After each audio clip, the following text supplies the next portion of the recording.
Today, I'm welcoming Helen Kara. For those who do not know Helen Kara in terms of name or anything that Helen has done, she is a researcher and is a prolific writer in the space of many different types of research. And today we're going to talk about research, probably research ethics. I think it'll be more about the ethic. Well, no, actually, we will talk about methods. So I've already gone off on a tangent. So there we are.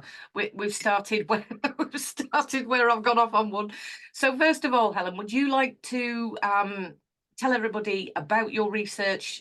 You are established in this area for many, many years. But certainly, if you are doing research, you probably have read one of Helen's books, or you have a fantastic website. So do you want to just describe who you are? Yeah, thanks, Kath. I'd love to. I'm an independent researcher. I've never been an academic, but I've learned to speak the language in the last 25 years of doing this work. I specialize in creative research methods and radical research ethics. And I think what we're talking about today lies in the intersection of those two. I also specialize in creative academic writing, but that's not quite so relevant for this discussion. I've been doing independent scholarship for about 13 years now. And as you say, I seem to be slightly addicted to writing books. Yes, I can say that that's my procrastination from my PhD at the moment. So I have to pause with that at the moment. So do you want actually, first question I normally ask people is why do you do what you do? And then we'll come to the kinds of words that you've used there, like radical research method. Like, so why do you do this? I think there's a bunch of reasons, actually. I was diagnosed autistic 3 years ago, and I never did particularly well in employment. I could hold down a job for a while, but it always something seemed to go wrong. I think if I'd known I was autistic and employers had been able to make reasonable adjustments, that might have been a very different picture. But I didn't know, so that wasn't an option. My current partner, who I've been with for 28 years, encouraged me to go self-employed. He said he thought I'd be a lot happier. Yep. And I was doing proofreading and copy editing, but my first degree was a research-based psychology degree at the London School of Economics. And some people in Staffordshire, where I live, asked me if I could help them with a research project. And I had a look at what they needed and thought, yes, I can do that. I went and did I had to actually go to the library in Stafford to do a bit of research because this was in 1999 and the internet was not then what it is now. Yeah. So I did this piece of work thinking it'd be a one-off, but people liked what I did and word got around and I'd enjoyed doing it. So more research just came my way and I discovered I love it, actually. I love finding out things, but I'm more interested in the methods. I'm more interested in how. And when I did my PhD, I got my PhD in 2006, and 2005-06, I decided I'd really like to write a research methods book. But it took me another 5 years to find the angle and the time. But in 2011, I did find both those things. And the first book was published in 2012, and I haven't stopped since.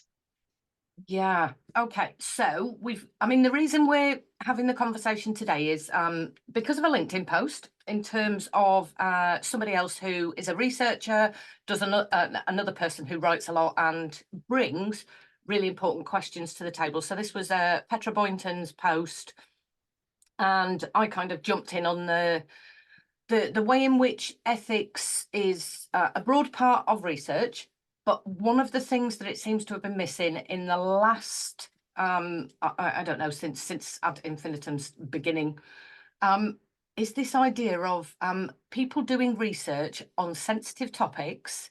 But certainly there is a bit of a buzzword called trauma informed, and I'm sure that many of my listeners will know that word in terms of my particular take on it. But this was a conversation that we had around trauma informed research. So I'm wondering, in your writings and in your studying over the last 25 years, what have you come across in terms of creative methodologies that would possibly allow us to be trauma informed? What do you think about the idea of trauma informed research? Where do we want to go with this conversation? Because we were just nattering before I pressed record about where we could go. So this spans methods and ethics.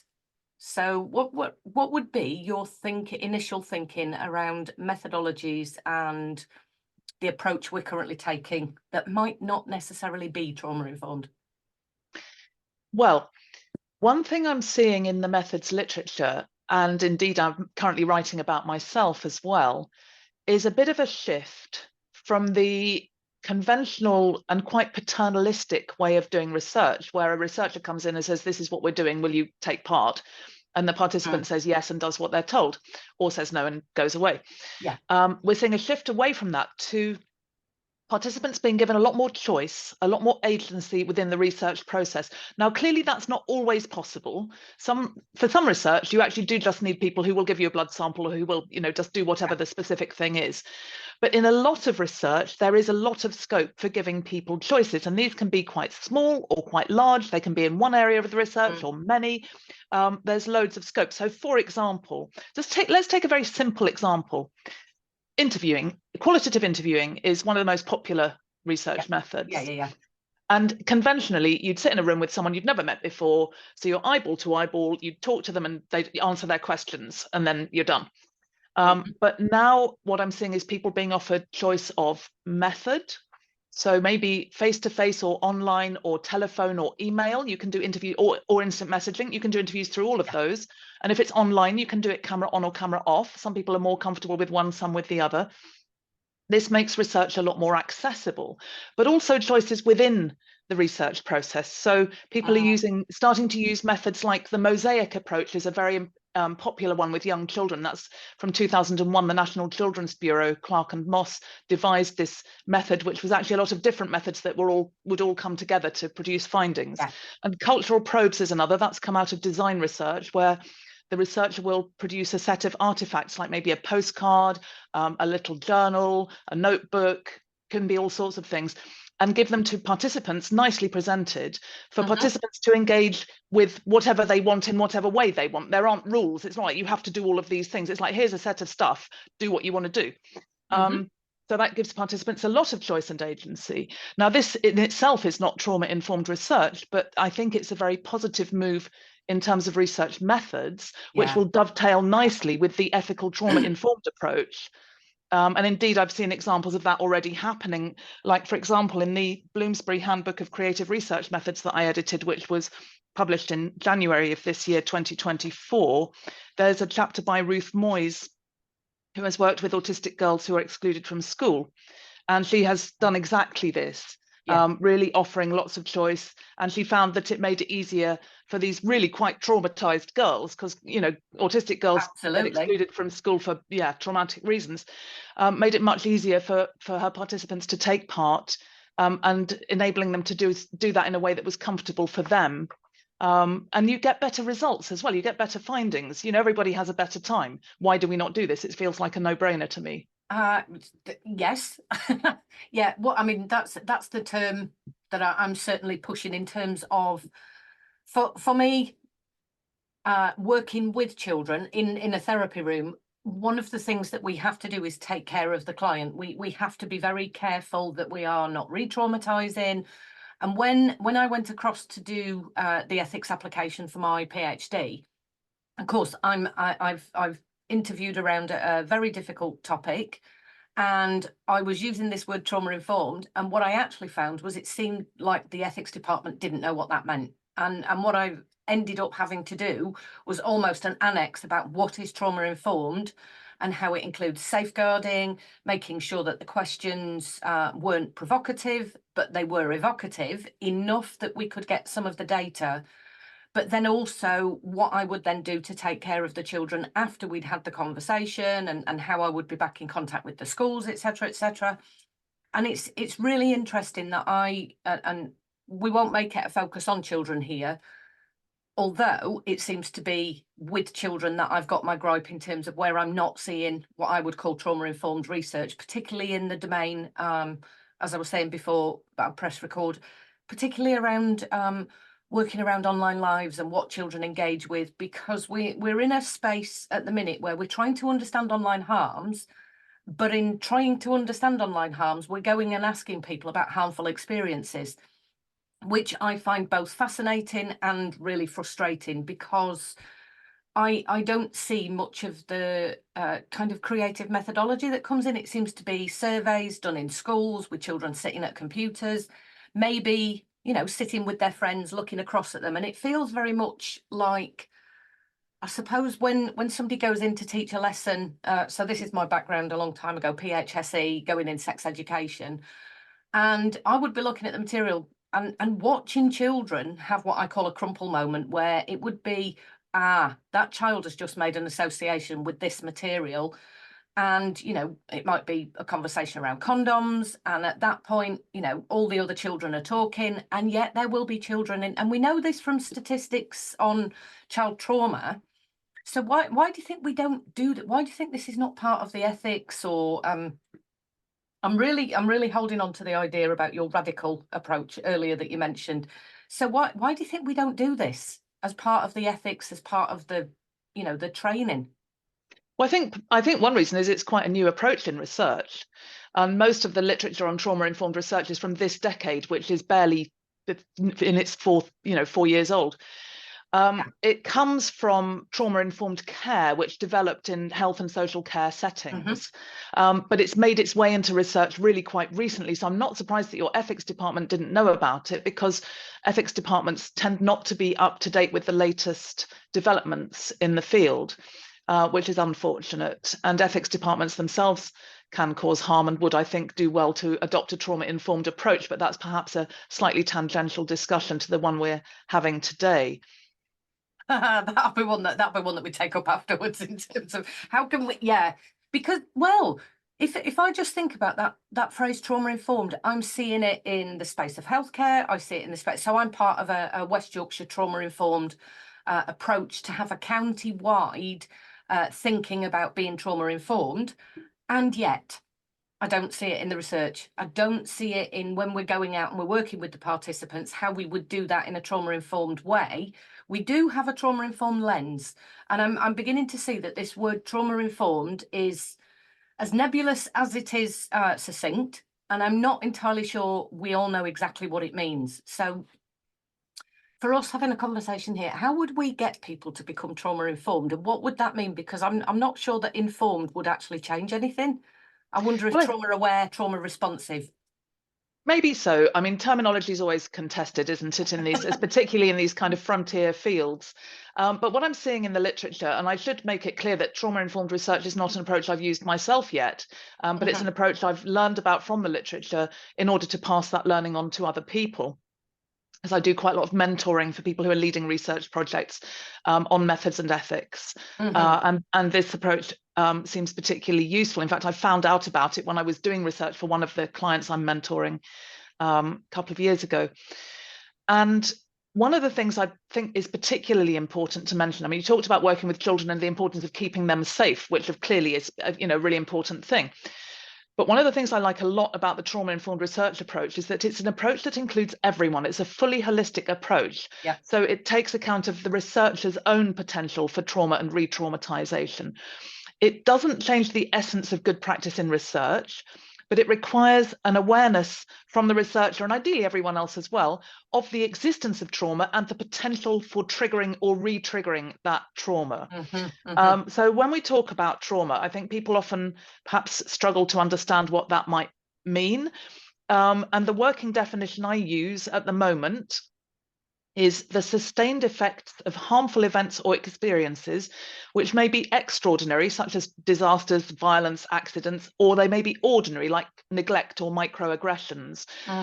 Ordinary doesn't mean less bad, it's just different.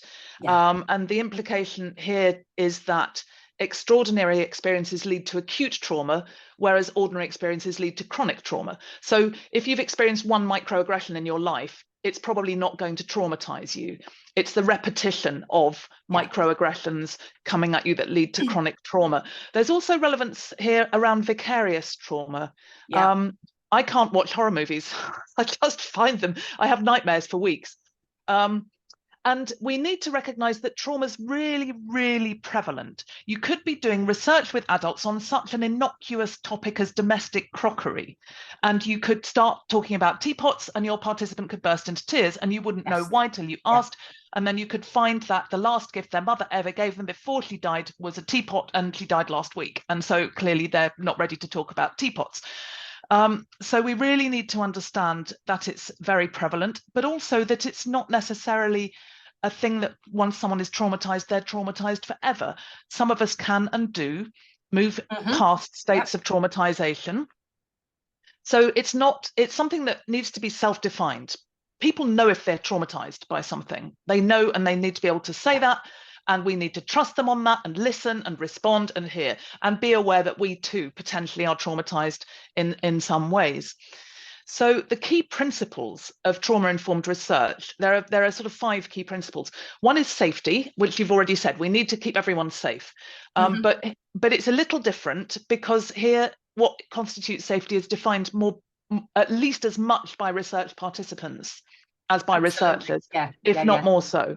Then the second one is honesty, trustworthiness, all that stuff. The third one is collaboration, participation, involvement, whatever words you want to put to it. We do this together. We do research with our participants. We don't do it to them. The fourth key principle is empowerment. And the fifth is choice, which I already mentioned when it comes to thinking about methods. So to sum that all up, a trauma-informed researcher will have a good understanding of trauma, be sensitive to the need for safety and trust, and be attuned to signs of re-traumatization, the signs that we can display physically when re-traumatization is beginning to happen, so that they can take appropriate action if they see that coming, including their own re-traumatization, not just other people's. I mean, that is absolutely wonderful, because this is where it should be. I mean, let me rephrase that. Actually, this is where I initially thought, as you do when you first go into research, and when I was on my undergrad, as many people will be, you think what you're doing is so I think I did mine on double negatives using an eye saccade scanner. And on one hand, you think, oh, there's no way anybody could be re-traumatized by anything like that. But actually, now I look back with a trauma-informed lens and a trauma-informed approach, some of the sentences could have caused struggles. And of course, yes, I did it in a university, but I didn't take account of dyslexia. I didn't take account of anybody who might have had visual problems. I didn't take account of lots of things in terms of the sentences that I used. And whilst they weren't traumatizing in themselves by, they weren't talking about horror or anything like that, again, like you've said there, the thing about trauma is you do not know which word or which experience is going to be associated in a person and give them, so I tend to call it a remembering. So there's a remembering about that thing which is associated with that thing, and the second said thing might be the trauma. And again, it's a little bit like that ACEs study in terms of so people who are coming into the world of trauma informed become aware of the ACE study that was done in 1998, I think it was. And again, we tend to do this thing where we equalize. Well, if it's on this spectrum, or if it's on this particular survey result, then that would mean that somebody was traumatized. But what you talked about earlier, like the acute and the chronic, it's incredibly important we take account of every experience that happens to a human being, which can be something that they find really difficult. So where I'm going with this, Helen, is, and what about the researcher? Because there are so many people who come into certain professions, particularly those that are the helping professions, that have their own traumas too. And it's almost like they go to look and research the things that they're confused by or happen to them, and I found that coming into this space of certainly cyber trauma was almost handed to me by the universe, because of experiences I had and my children had, where I'd been exposed to something online that I wasn't prepared for, and they were images, a little bit like when you said horror movies. They're images that I cannot, and even to this day, cannot get out of my head. They are ones that have stayed with me for a long time. So I have an interest in that, because I want to understand how many other people have had this experience. I know quite often when I'm teaching, I say, how many of us have watched Jaws the movie? And for me, that is the worst horror ever created. And there is this thing about, okay, so if it's happening at that level, from films, TV, media, etc., what do you think about the researchers that go in that are so vested in their want to understand something that they're not working with the participants? Yeah, I think this is interesting because it's kind of about the relationship between activism and research, as I see it. And activism and research are quite uneasy bedfellows. I think, generally speaking, all researchers do research because they care about the topic, particularly people doing doctoral research or research for careers, because you can't sustain interest over a long period of time if you don't care about what you're doing. Yeah. But that doesn't mean all researchers are activists. Or even all passionate people are activists, but activism, when you're an activist, and I know about this because I'm a bit of an activist in some areas, I've always been a feminist activist, activist for LGBT people, now a bit of a disabled activist. It's just here and there, you know, I'm not a massive activist, but I do some activism. And it can be really tempting to, I've felt this also when I'm analyzing data for a project. It can be really tempting. You can think, oh, if it was just a little bit more of that in that direction, it would make such a difference. I'm pretty sure I've never acted on that temptation, but I have frequently felt it. So, for example, if I'm working for a third sector organization, I'm doing an evaluation, I know they badly need funding, I really support the work they do because they're supporting people in a community where the support is needed and the state support is not there. It's very hard to be impartial in those kind of settings. So it's a complex thing. It's a really complex thing. But I think the more that we understand and talk and think about these issues, I mean, in 25 years, I've seen research come so far. You talked about the, you know, things you look back on quite recently that you might do differently now. I can think of a project I did very early in my research career, probably about the year 2000. And it was about mental health. And we had some mental health service users on a steering group. And at the time, that was radical good practice, you know, best practice, really. And they advised us that we should include people who were on locked wards, on psychiatric wards, as participants, because these service users who'd had experience of being in locked wards, and they said, you know, people in locked wards have agency and they need to be able to contribute. So we said, fine. And I went and did a load of interviews with people in locked wards, but I don't think that was the right thing to do because those people were so broken and so unhappy. And so they wanted me to help them and I couldn't help them. I don't think, I mean, there are individual differences, obviously, but generally speaking, I don't think they really understood why I was there, what I was trying to do, even though I'd explained it. I think they were too lost in their own state and process or their own medication sometimes. And they would just talk to me about how desperately they wanted to see their children or how desperately they wanted to get out of where they were or how desperately they wanted, and they were desperate. And I don't think it was right that I went and did that work. For those that are listening to the audio, I am nodding because I see this. I mean, I did a blog on this in terms of what we do with people's trauma and the way that we bring lived experience for the lived experience people to keep telling their story. And actually, that is a re-traumatization in itself. And certainly, most of my work is done around child sexual abuse, sexual exploitation. That's facilitated by online mediums, etc. And I am currently seeing lots and lots of lived experience, people wanting to come and share their story and be part of the research and be part of those steering groups, as you're saying there. And for me, I'm like, but have those people worked through their trauma? Are they in a space where they can talk and give evidence and, you know, give answers and have conversations where afterwards, then what I see at the minute is I don't see the aftercare. This is that vicarious trauma. This is why I was so pleased to talk to you in the first instance, because it's not just about the actual research, is it? It's about what happens afterwards when the researcher says, okay, I'm going to pack up my bags. That's it. Thank you very much for your participation. We'll hand you a debrief sheet. And I don't think we just hand out debrief sheets anymore, but it feels very much like, and then what?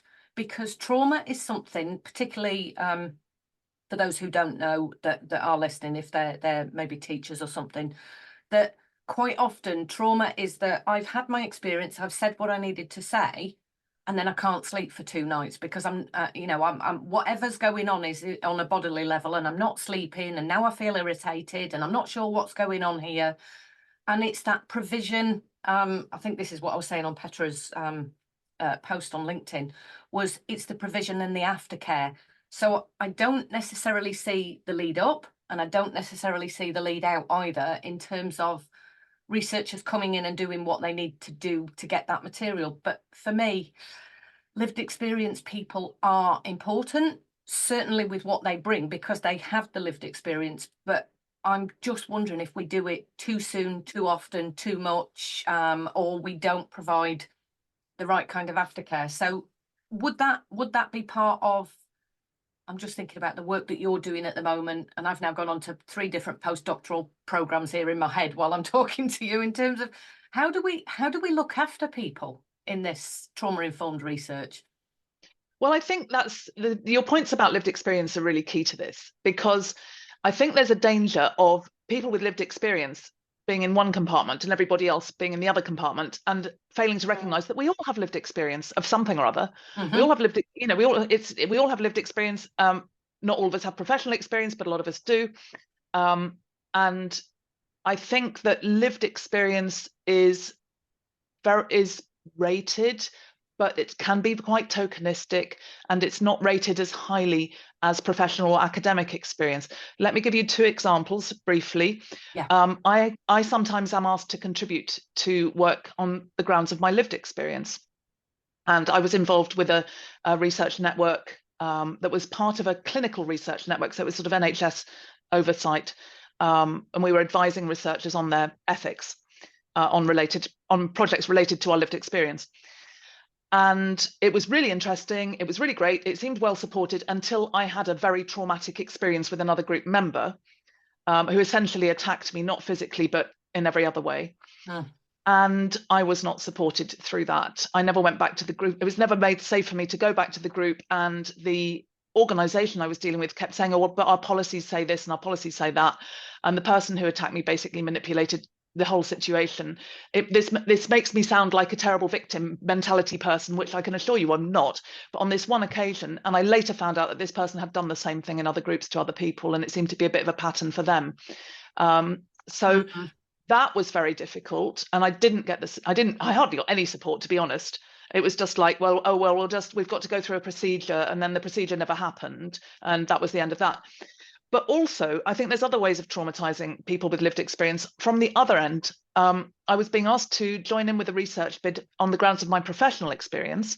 And I said, yeah, that sounds interesting. Send me a copy of the draft bid, I'll give you feedback. So they sent a copy of the draft bid, and I gave them feedback. And one of the bits of feedback I gave them was, it included the costings. And my time was being costed as twice the day rate of the people who were there for their lived experience.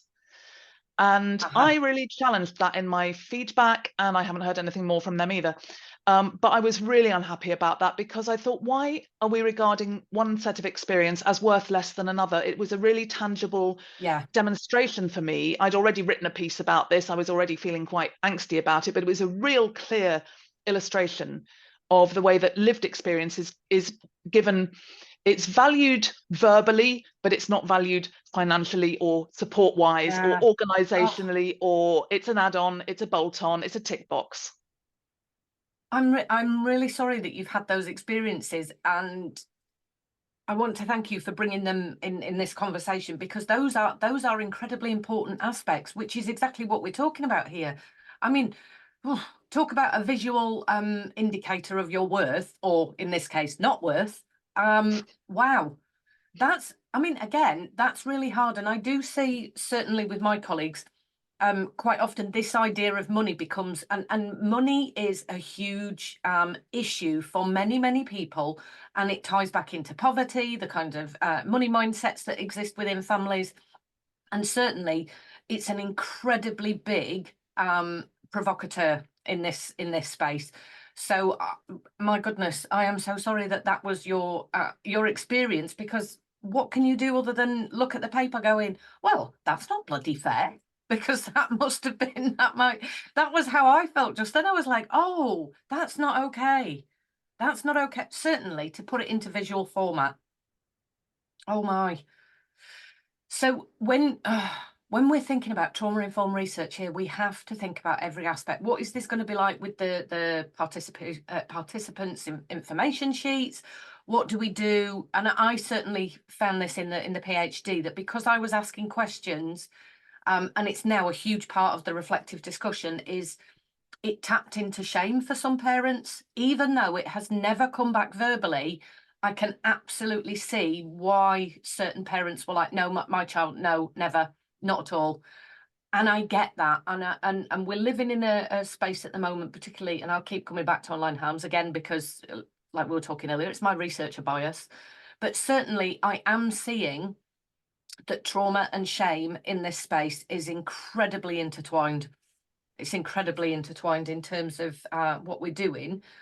But I'm also thinking, so when we are doing research with those vulnerable people and we're trying to include them, what are we doing to include them, and where is that in the ethics and the methods and so on and so forth? Have you written about that yet? No, not yet, but I mean, as far as I know, I'll be working on the second edition of my ethics book later this year, and it will certainly be going in. I didn't know about it when I did the first edition I wrote it in 2017. It was published in 2018, and I didn't know about this then. So yeah, I will be writing about it. Now I've forgotten what the previous question was. I was slightly waffling a little bit there. I'm just thinking about how do we include everybody in this research? That was it. That was in it. terms of educational needs, ability to understand what it is that we're doing in the research. Again, how do we do that? Well, there's another thing that I think is worth considering, which you mentioned before, vulnerable people, because vulnerability is seen by research ethics committees as an attribute of a group. But I would argue that it's an attribute of an individual, not a group. Yeah. And I would further argue that vulnerability within an individual is not an absolute. It's not that individual is vulnerable, full stop. If they're a little baby, then fine. Yes, they're vulnerable. They can't walk, they can't feed themselves, they can't clean their own bottoms. You know, they need us to do it for them.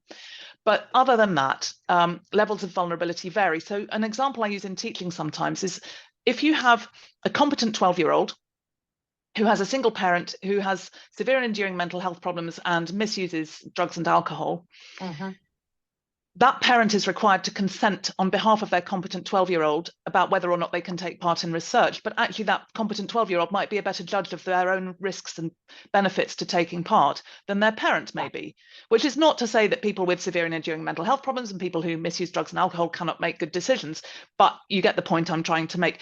And actually in the start of the pandemic was interesting from this point of view. When it really kicked off in England and we were heading into lockdowns and so on, everybody was vulnerable. At that time, everybody, all of us were vulnerable. We were vulnerable to worry and anxiety and isolation and illness and bereavement and, you know, all of that, and death. We were vulnerable to all of those things. All of us were, back in those few months before the vaccines started kicking in.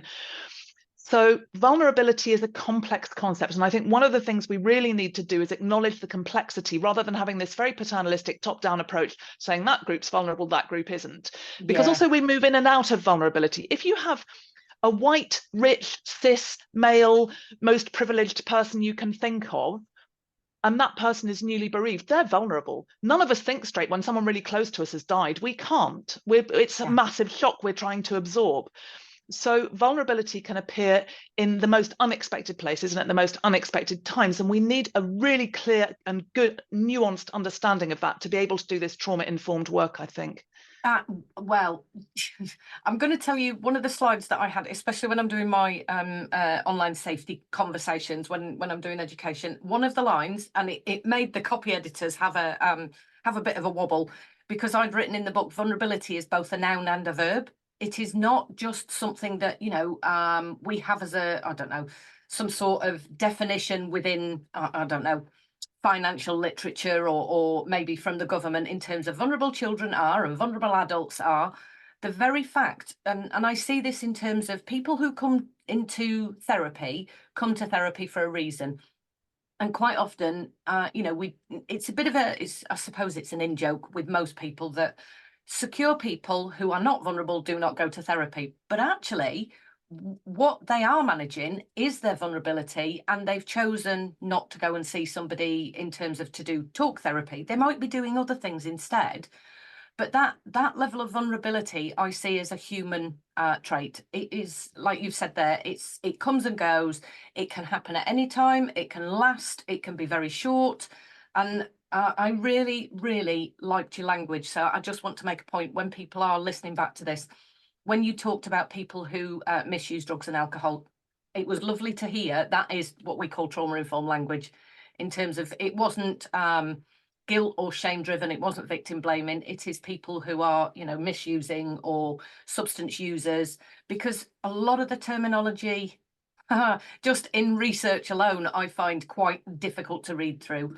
And I wonder if part of the trauma-informed research approach is to consider people who are reading research and how we take care of researchers. So this is a conversation and a question that crops up all of the time when I'm talking about cyber trauma. I talk about cyber trauma can happen through text, because what our brains do is they infill or they imagine and add fill. So how do we take care of people who might be researching difficult topics, you know, maybe domestic violence, sexual abuse? How do we create kind of an approach where we look after the researchers themselves as well? That's a really important thing, and it's something that hasn't been considered. I think this is a hangover from, I mean, I'm not saying it's never been considered by anyone, but historically it hasn't been considered in recent history by, for example, a lot of ethics committees. Some have, but a lot haven't. And, you know, I've seen tales from doctoral students, young doctoral students who went and did field work in post-conflict settings and came back with PTSD and had no support. And, you know, I mean, you can imagine, can't you? I think it's probably not as unusual as it really ought to be. So it's not, and also it's not just researchers we need to take care of, it's wider than that. If you outsource your transcription, nobody thinks about the outsourced person who's got this stuff in their ears all day about the domestic violence or the sexual abuse or the whatever, you know, how awful it is being a refugee or whatever it is that you're, you know, trying to investigate. And these are important issues that we need to be researching for sure. But we need to think about everyone involved. And this is what trauma-informed research brings. It's a holistic approach so that everyone involved with the research in whatever capacity is considered. But researchers need support, researchers need access to mechanisms for support. I mean, it's not always possible. By people who go and do disaster research, you know, you zoom into an earthquake zone after a massive earthquake, there might be no connectivity, there might be no water, there might be no food. You know, you're doing research in incredibly difficult circumstances with the people who are just trying to survive and dig their remaining friends and relatives out of the rubble. And there's a question about the ethics of even doing research in those sorts of contexts, but at the same time, we need to know how better to help and support people in those situations. And one way to find out is go there and look at it and figure it out. So it's immensely complex, but we need better understanding of everyone's needs, that everyone counts equally, and that we all have the potential for trauma. Even if we're a person who's never experienced trauma, we might today or tomorrow. There's always that potential. Yeah. I'm also thinking, my goodness, I'm thinking how privileged I am, because my doctoral research is under counselling and psychotherapy. So I have my external supervision. I've obviously got the clinical supervision. I've got the PhD supervision. In terms of the topic that I'm looking at, excuse me, allows me to be able to say, okay, this is what I'm experiencing. This is how it is. This is what I've found from the children. Which was, when you were talking earlier about, I was hoping for one particular kind of outcome, and actually what has taken me back was what came out in the data. So there was this massive chasm of where I thought the data was going to be to where it was. But I'm just thinking about actually dissemination of research. So the reason I'm thinking this is I am currently traumatized by some of the research that's being done by some organizations. And when I say I'm traumatized by this is the research that gets done by the organizations who remove child sexual abuse material. And what I'm seeing is there's a saturation of trauma within those organizations. And there's now what I call the overspill. So it's happening in the dissemination reports. They are explaining what's happening to children in the research, which is then widely shared by media. Do we need never mind trauma-informed research, trauma-informed dissemination? Do we need something in that space? Because I know media has a slightly different set of ethical I don't even know what to call this. They have a slightly different set of ethics in terms of what they can share and do share. And I think there's something about what happens with research and then how it's reported by organisations, mainstream media, etc., etc. So would we do well to have a bigger conglomerate of people coming together and having these conversations? Absolutely yes to the last. And when it comes to dissemination, I mean, trauma-informed research covers all stages of the process. It's not just about data gathering or research design, it's the whole thing. And the mainstream media do have a different agenda. They need to sell their papers, get people to watch their programs, and so on and so on. So they're keen on headlines. You know, everyone's only got the attention span of a second. So they want punchy headlines, and that can distort people's findings. But then also, as you say, if you read in more detail, what they put in is sometimes questionable. And there's a big vogue at the moment for trigger warnings, which I think are a bit of a sticking plaster on a massive wound, so not really terribly effective. People think they've done the job if they put a trigger warning on, but actually that doesn't really work. And I do think what we need, as I said before, is this full and nuanced understanding of trauma and vulnerability. But it's going to be a long time before we get there. So what can we do on the way what are the steps in that journey? What steps do we need to take? And I think this podcast is absolutely one of those steps. And we take all these tiny, tiny steps because creating social change takes a very long time. We know this. We know this from example. I can give you examples where research has been done very ethically and very methodologically effectively and has changed law in Europe to improve the rights of some marginalized people. But in fact, that has not yet made any difference to their day-to-day lives because it takes a long time for statutory change to filter down into people's lived experiences and understandings. So this is a long old journey. We can't just do it in a single bound with our 7-league boots, unfortunately. But work like the work that you and I are doing is going to get us there. We're going step by step and we're moving in the right direction. I mean, I am so pleased with that last little bit in terms of, yes, we are moving towards where we need to be. And again, it's every aspect of the journey, isn't it? And I was just sitting there thinking, okay, there's lots of worldwide research that takes place now and can take place because of that connectivity with the internet. So again, we are going to probably, I don't know about definitely, probably move into spaces around the world that we've never had research from. In terms of, one of my colleagues works with, she goes into the outback, I think she said it is, in Australia, and she works with communities there that might never have been interacted with in ways that she can now create resources and share that. Because the bit that I'm not seeing here, Helen, is in what I'm calling the trauma field. So we've got lots and lots of conferences that take place about trauma, and this is one of the conversations I don't see in there. And it was why I was so excited about, oh my goodness, I can talk to somebody about trauma-informed research, because I see the trauma books, I see the trauma dissemination about what happens with clients, and it does tend to produce a lot of what I'm going to title as misery literature, which is difficult. But human beings have a curiosity to read about other people's traumas as well, don't they? So it's how we can take care of everybody. So what do you think? What do you think the steps are that we need to take maybe over the next decade or two?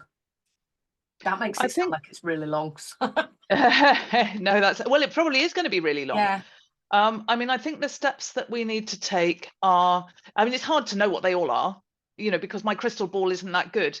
But that's why I was interviewing you, Helen, because, you know, out of everybody so far, you're one of the people that I see at the front having this conversation. Well, I think that one of the things we do is we keep having these kinds of conversations. We keep thinking, talking, writing, promoting, if you like, trauma-informed research. I've just had a look on Google Scholar, and if you search on trauma-informed research in inverted commas, it says about 824 results. So the literature is growing, and the first ones that come up are all from 2021, 2022. There's one from 2023, there's 2020, there's couple from 2018, 2019, but it's recent, and so we need to build on this. And it's, again, it's like building a house. It's brick by brick. You can't just go, oh, I'll build my house today, kaboom, there's a house. It takes a long time and it's complicated. So I'm not quite sure how we're going to get there, but I do think we're heading in that direction. And I do think we will get there because it's just so right. And people recognize its rightness. When I have conversations about this with people, they go, oh, that makes sense. Oh, yes, we should do that. Can you send me some literature? Yes, I'll send you the literature. And they take it on because, you know, it's not necessarily easy. It's a bit like the old metaphor of turning an oil tanker. You know, it takes time. You can't just decide, oh, we're not going that way and we're going to go this way. Like you can turn on your heel as a person. It's a whole different thing, but I do think we're heading in the right direction, and I thank you for providing this platform for this conversation, because I think this will help in many ways, more than me just beavering away in my own little office about writing stuff, although that clearly does help too. Yeah, well, there is something about, not only does this need to be in academic spaces, this is what or my vision when I was kind of typing away as I do when I'm like, oh, that's an interesting question, Petra, blah, blah, blah, blah. There is something about this needs to be across all sectors, particularly third sector organisations. And sadly, what I certainly do see in and around some of my profession, not necessarily the counselling and psychotherapy, but I do see that there are people who create surveys because they want to collect the data for evaluation purposes, and then the evaluation purposes lead to the funding that the company gets or the organisation gets. But actually, that's where I think a lot of this is because ethics in an academic setting is quite rigorous. I don't see that in the public sector. I don't see that from governmental organisations. I don't see that from certainly the voluntary organisations. That's the bit that I really, really would like to see this percolate into. Yeah, me too. And I mean, I'm glad to say that one of the projects I've been mentoring and talking to about trauma-informed research is a national third sector organisation in England. Mm-hmm. So, you know, I'm doing my best to have these conversations where it might help. But then there's a lot more people than I get access to who need to know and understand and care about this. So the advocacy work around this is going to continue to be important. But I do think things like this podcast, maybe a blog post, you know, maybe you and I can do a blog post for a high profile blog, and getting the word out there in those sorts of ways is helpful, because like you say, it's not just for academics, it's not just for academia, it's for researchers in any walk of life, any field, any discipline, any profession, government researchers, independent researchers, agency researchers, the lot. Mm-hmm. And for me, there's also something about the age in which we live, and this is kind of me really talking about the fourth book that I ended up writing with Routledge, was around this idea of data protection and cybersecurity. For me, that makes research trauma-informed from beginning to end, because it's absolutely fantastic doing, for example, we're doing this on Zoom. I will have this data on my computer, and protecting and taking care of people's data, is the way that we capture a lot of this data electronically now. And again, how do we protect that given that space? So you were talking earlier about maybe transcribers, or certainly there's AI, which, you know, people are sharing a lot of the material into spaces, which means that there's a potential for it to be manipulated, etc., etc. So whilst people turn a blind eye and dislike the GDPR, the Data Protection Act, and all of the other things that help us, you know, really look after somebody's information, I think that's a huge part of this process as well. Yeah, I would absolutely agree. And when I wrote my ethics book, I wrote a chapter on aftercare, which was the hardest chapter because there was so little literature on aftercare. Much of the literature I did find was from the Indigenous research paradigm, where aftercare is an absolute given. It's not a sort of, oh, really, do we have to do that kind of surprising thing that it seems to be here?